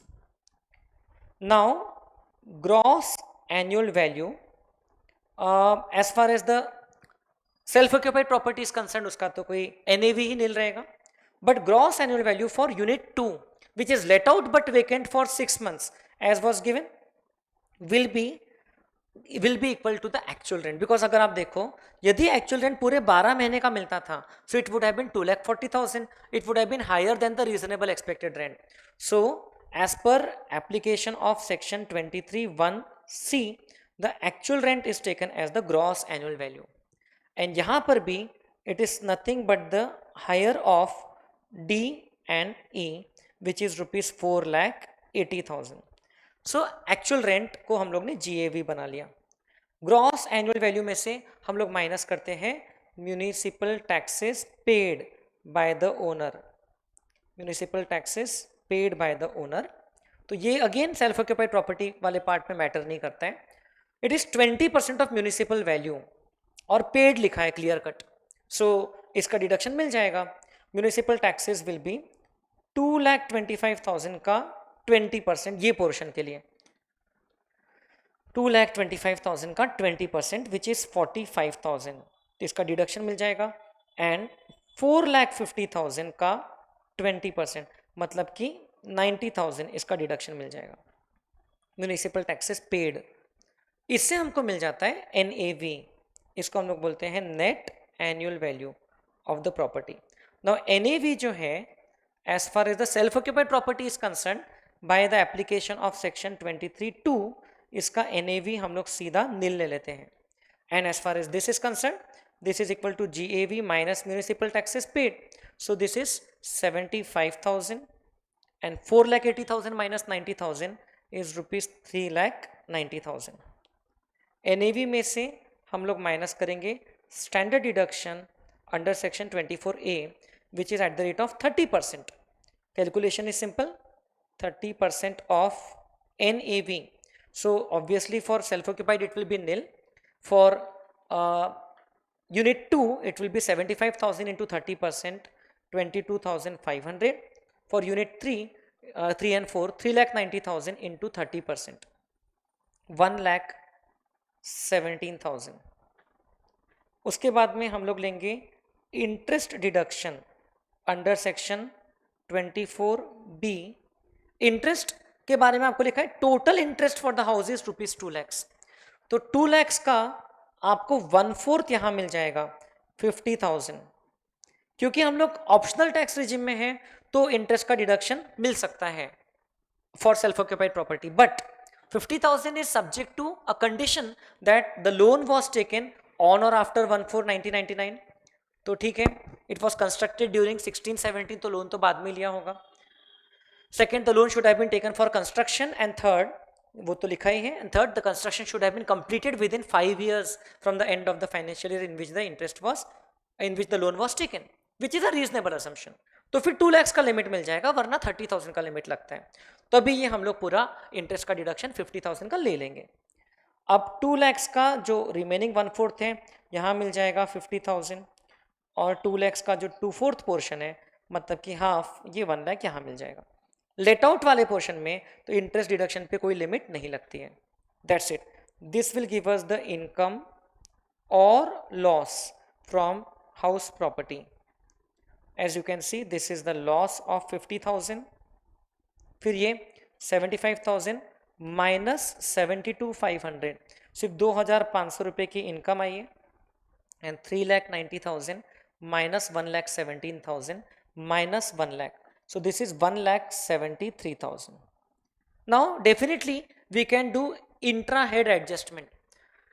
हाउस प्रॉपर्टी का जो लॉस है उसको आप ये वाली इनकम में से एडजस्ट कर सकते हो, तो आपको आपका नेट इनकम मिल जाएगा। Net income from house property is 1,73,000 plus 2,500 minus 50,000, so it is ₹1,25,500। so this will be the income from house property। I hope you all understood। इसमें कुछ भी आपको डाउट है तो आप बता सकते हो। सो नेट इनकम आ गई 1,25,500। तो यहाँ लिख लेता हूँ मैं 1,25,500, इसमें 741 750 ऐड कर दिया, 8,67,250, ये ही हमारा टोटल इनकम हो जाएगा. There is no other deduction which is available. All right, so this is the answer to question number 3A. Yes, तो अभी हम लोग नेक्स्ट क्वेश्चन की तरफ जाएंगे, क्वेश्चन नंबर 3B. तो जिसमें हमको लिखा है discuss the taxability with reason in the hands of the recipient for the assessment year 25-26. तो ये काफ़ी इजी क्वेश्चन दिख रहा है. इसमें गिफ्ट से संबंधित आपको पूछा है. Mister Ram received a sum of ₹5 lakh from his father on Ram's wedding anniversary.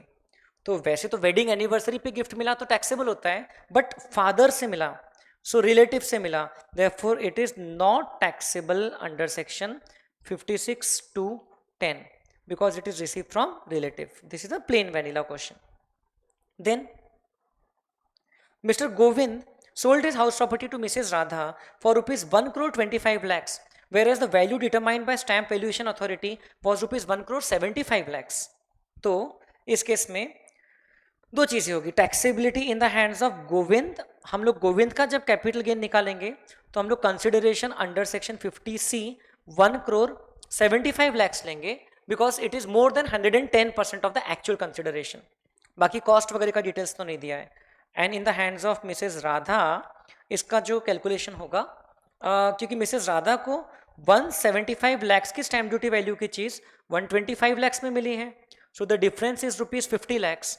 This difference will be taxable in the hands of Mrs. Radha under section 56(2)(10 because clearly the difference in respect of immovable property is more than, दो चीजें देखते हैं हम लोग, more than 50,000 and it is more than 10% of consideration.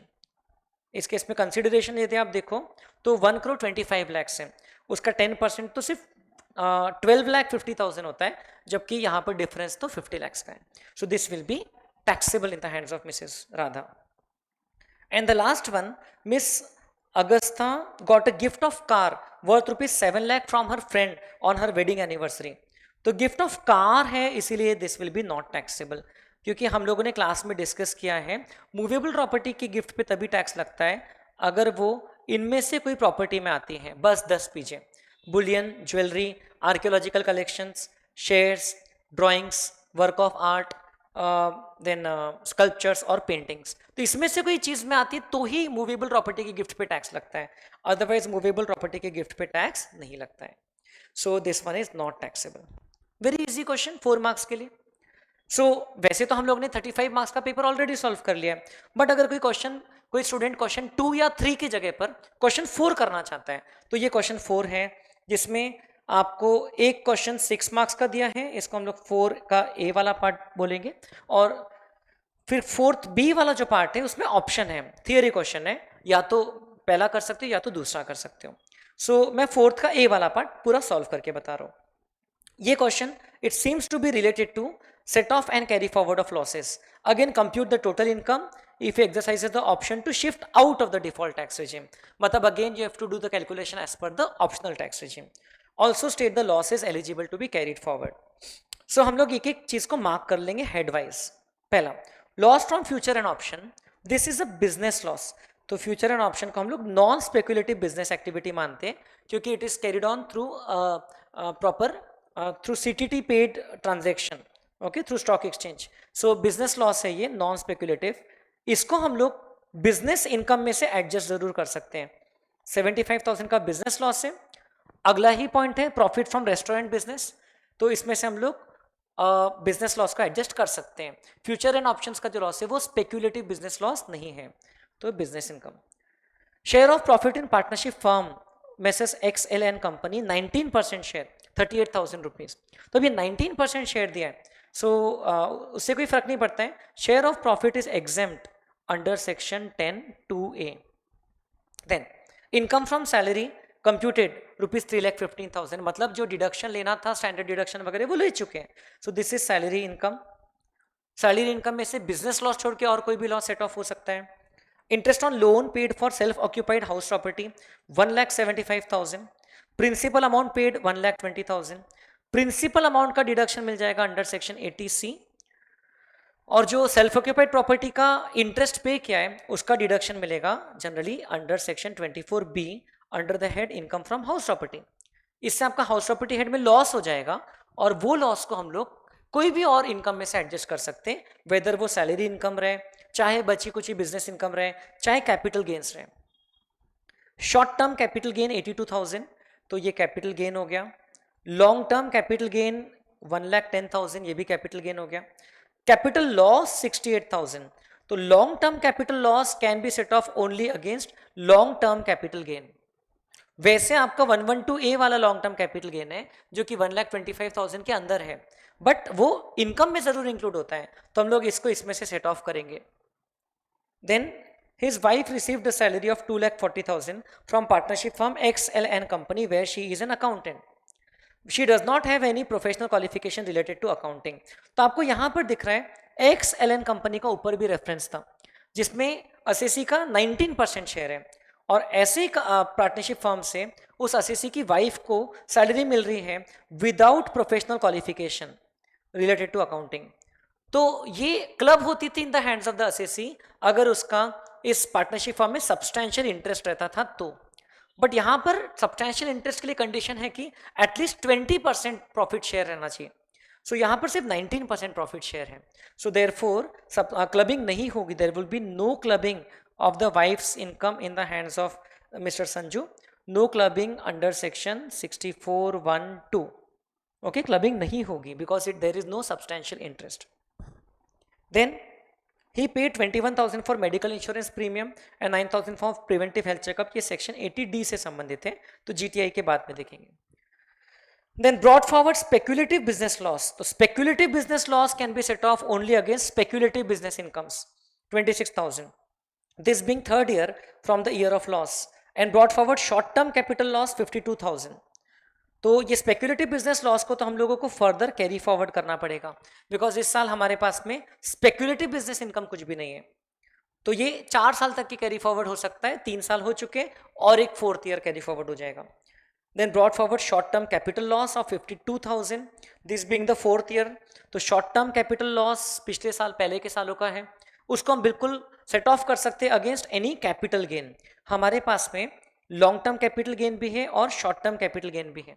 So long term capital gain 112A वाला है, already 1,25,000 से कम है, तो हम लोग ये brought forward short term capital loss को शॉर्ट टर्म कैपिटल गेन में से एडजस्ट कर लेंगे। Compute the total income, also state the losses to be carried forward. अब इसमें कुछ अजम्पशंस भी रहते हैं, टैक्स के कैलकुलेशन के हिसाब से हमको मोस्ट बेनिफिशियल ऑप्शन जो है वो लेना रहता है। तो इसमें हम लोग क्या करेंगे, हम लोग इसमें प्रॉपर 2 कॉलम्स बना करके, एक इनर कॉलम एक आउटर कॉलम बना करके इसका आंसर जो है वो प्रॉपर प्रेजेंट करेंगे।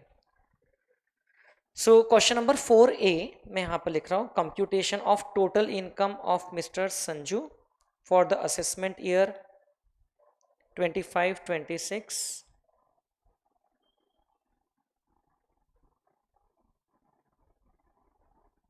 as per the optional tax regime, as per the optional tax regime, because ऐसा आपको क्वेश्चन में लिखा हुआ है। ऑप्शनल टैक्स रिजिम रहने के कारण हाउस प्रॉपर्टी के लॉस में फर्क पड़ रहा है, बाकी कोई, और फिर ऑब्वियसली ATC और ATD के डिडक्शंस भी मिल रहे हैं because it is the optional tax regime opted to shift out. So we will start with the first given item which is business loss. अब उसको हम लोग बिजनेस इनकम में से एडजस्ट करेंगे, तो चलिए हम लोग लिख लेते हैं। सबसे पहले सैलरी इनकम भी लिख सकते हैं, सैलरी इनकम ₹3,15,000 भी लिख सकते हैं। चलिए मैं सैलरी इनकम ही लिख लेता हूँ, हेड वाइज चलते हैं। इनकम फ्रॉम सैलरी कंप्यूटेड है, इनकम फ्रॉम सैलरी, तो इसमें से स्टैंडर्ड डिडक्शन नहीं लेना है दोबारा। ₹3,15,000 इनर कॉलम में लिख लेंगे, इसमें से हम लोग loss from house property adjust कर देंगे, minus loss from self occupied house property. House property head का लॉस ऑप्शनल टैक्स रिजिम में दूसरे हेड्स के साथ सेट ऑफ हो सकता है अप टू ₹2 लाख। तो loss from self occupied property in respect of interest deduction under section 24B. So as you can see ये इंटरेस्ट डिडक्शन पे तीसरी बार क्वेश्चन आ गया। 1,75,000 assuming that other conditions are being satisfied, other conditions for rupees 2 lakh limit are being satisfied।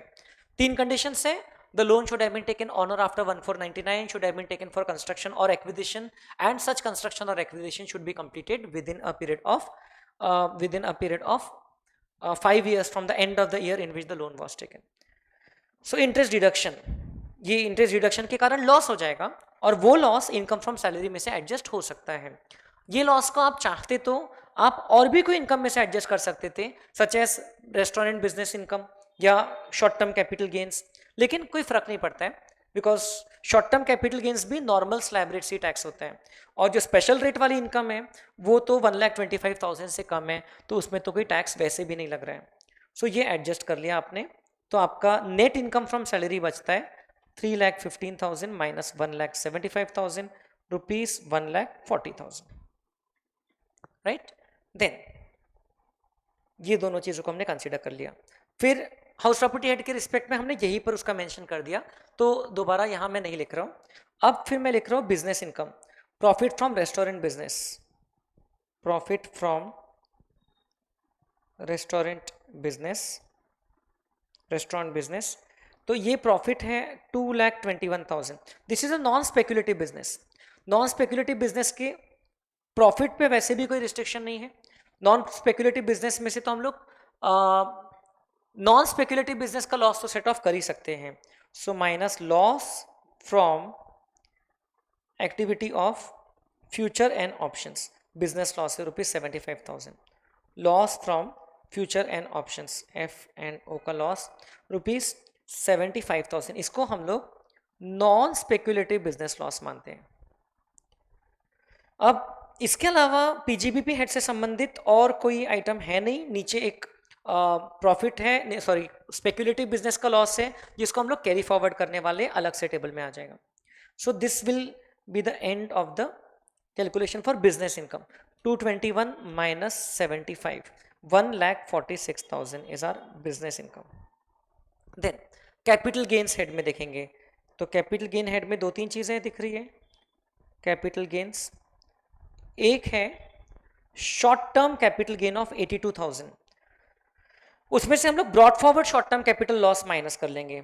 Short term capital gain of ₹82,000 minus broad forward short term capital loss of ₹52,000। इसको हम लोग 8 years तक carry forward कर सकते थे, ये तो 4th year ही है, तो ये आपका शॉर्ट टर्म कैपिटल गेन आ गया ₹30,000, ये बाहर आ गया।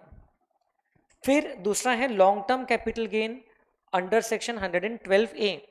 वैसे तो ये खुद ही 1,10,000 है, तो इसमें से आप लॉस एडजस्ट नहीं भी किए तो इस पर कुछ टैक्स नहीं लगने वाला है, 125 से कम है, बट इसमें से हम लोग long term capital loss available है तो उसको एडजस्ट कर लेते हैं। in practical life you would have better carried it forward, so ₹68,000 हम लोग इसमें से माइनस कर देंगे, ₹68,000 लॉन्ग टर्म कैपिटल लॉस। इस लॉन्ग टर्म कैपिटल लॉस को हम शॉर्ट टर्म कैपिटल गेन में से एडजस्ट नहीं कर सकते। 1,10,000 माइनस 68,000 इज इक्वल टू 42,000, तो 42,000 का ये गेन इनकम में तो जरूर ऐड होगा, ये 112A वाला, लेकिन उस पर टैक्स कुछ नहीं लगेगा, आपको टैक्स कंप्यूटेशन तो पूछा ही नहीं है। Then income from other sources कुछ है नहीं, है ना। फिर हम लोग लिखना चाहें तो share of profit from partnership firm, share of profit from partnership firm हम बोल सकते हैं it is exempt, it is exempt under section 10(2)A, ये टैक्सेबल नहीं रहेगा। Then even we will have to comment कि इनकम ऑफ वाइफ जो है, सैलरी इनकम ऑफ वाइफ, वो क्यों नहीं हम क्लब कर रहे हैं, वो भी हमको कमेंट करना पड़ेगा, because there is no substantial interest in that partnership firm of the assessee, right. अब इससे हमको मिल जाएगा gross total income, this will give us the gross total income 140 plus 146 plus 72,000, 3,58,000, this is the gross total income of the assessee, comprising of one special income as well. इसमें long term capital gain 112A वाला है जो कि special income है। सो 3,58,000 is the gross total income. इस gross total income में से हम लोग डिडक्शंस लेंगे चैप्टर नंबर 6A के जो अवेलेबल हैं, minus chapter 6A deductions. Chapter 6A में कौन से डिडक्शंस अवेलेबल हैं आप देख सकते हो, हमने मार्क किया। एक है section 80C in respect to principal amount of housing loan. तो सेक्शन 80C का deduction principal repayment of housing loan, इसका डिडक्शन मिल जाएगा। इसमें लिमिट होती है 1,50,000, बट ये पेमेंट ही 1,20,000 है। और फिर एक डिडक्शन मिल जाएगा in respect of section 80D। As you can see 80D का मेडिकल इंश्योरेंस का आपको डिटेल दिया है, एंड 80C एंड 80D यही मोस्ट पॉपुलर सेक्शंस हैं। मेडिकल इंश्योरेंस प्रीमियम, 80C की एज देख लेते हैं, सीनियर सिटीजन है तो ज़्यादा डिडक्शन मिलता है। 80C की एज 32 ईयर्स है, means is not a senior citizen. So medical insurance का प्रीमियम है ₹21,000। प्रिवेंटिव हेल्थ चेकअप का तो कैश में भी पेमेंट अलाउड रहता है। प्रिवेंटिव हेल्थ चेकअप का वैसे तो अमाउंट है 9,000, बट इसमें एक लिमिट लगती है ₹5,000 की।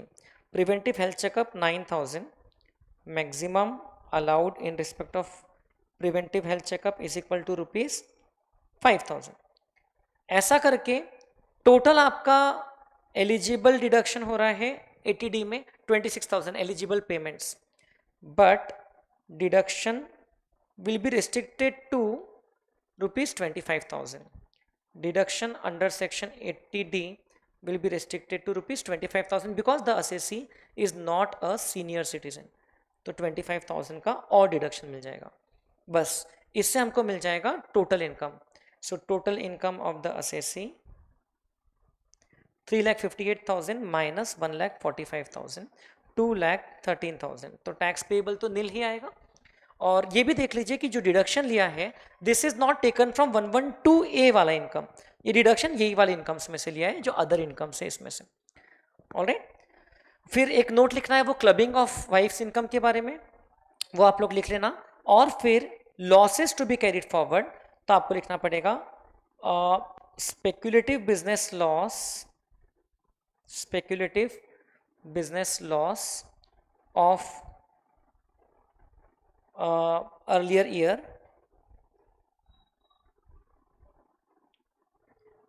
₹26,000 is to be carried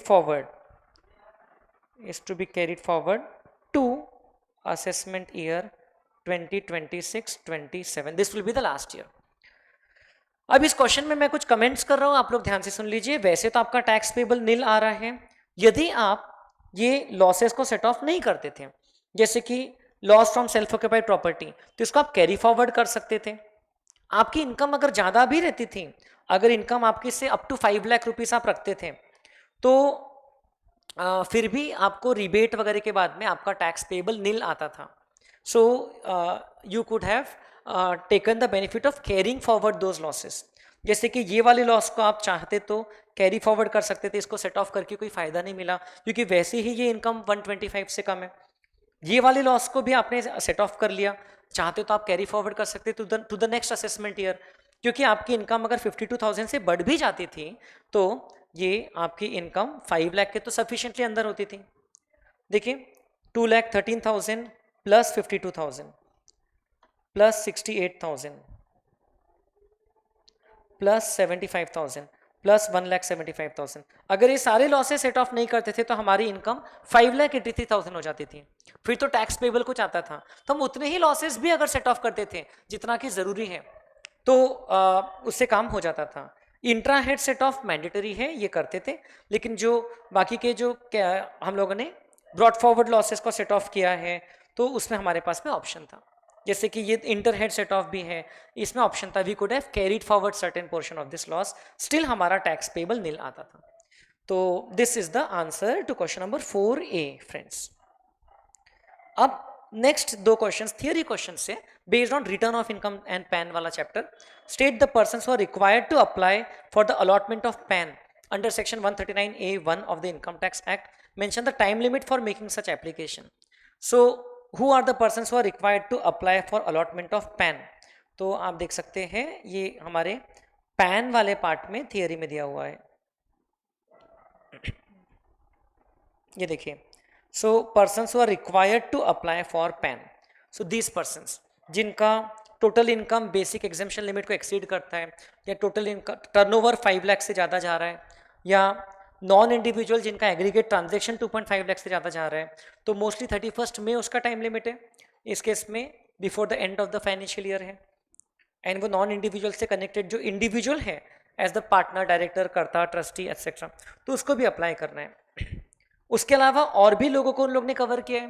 person who is making aggregate of cash deposits of more than 20 lakhs, at least 20 lakhs during the year, तो उसको अप्लाई करना है. कैश विड्रॉल ऑफ 20 lakhs और मोर, और person who intends to open a current account और cash credit account with a bank. So ऐसे person को pan के लिए अप्लाई करना होता है within 7 days before. So this is the answer to that question. ऐसा पास्ट में भी एग्जाम में पूछा है. ओके, जुलाई 2021 में, मई 2019 में. तो it is much N expected question. जो थियरी क्वेश्चन है तो हम बोल सकते हैं कि ये तो एक्सपेक्टेड वाले ही चैप्टर में से आया है. And specify all the documents in which quoting of Aadhaar number is mandatory under section 139AA. Also explain to whom the provisions of 139AA does not apply. सो अब ये आधार नंबर को हमको कहाँ पर कोट करना है, तो ये हम लोग ने देखा था सेक्शन 139AA में, कोटिंग ऑफ आधार नंबर. ये देखिए, it has to be quoted in these documents, in the application form for allotment of PAN and in the return of income. Aadhaar number has to be quoted. और किसको ये apply नहीं होता है, so it does not apply to this persons. तो ये इसके ऊपर बेस्ड मैंने पास्ट बहुत सारे एग्जाम के क्वेश्चन यहाँ पर ऑलरेडी बताए हैं कि इनको ये अप्लाई नहीं होता है, पास्ट में आ चुका है. Briefly mention the provision with respect to quoting of the Aadhaar number. So यही क्वेश्चंस का मिक्स है, हम बोल सकते हैं. ये एग्जाम में उन लोग ने दोबारा पूछा है. So as expected return of income chapter से थियरी क्वेश्चन पूछा है. सो एक्सपेक्टेड ही था ये जो पेपर था, एंड क्वाइट सिंपल था मेरे ख्याल से, जो डिस्क्रिप्टिव वाला पार्ट है specially. So with respect to the income tax portion. GST वाला अलग से मैं सॉल्व करूंगा, उसका अलग से एक वीडियो अपलोड हो जाएगा. सो आप लोगों को इनकम टैक्स वाले पार्ट में इस पेपर से संबंधित कुछ भी डाउट्स है तो आप मुझे पूछ सकते हैं. Thank you friends, thank you. All the best for your preparations.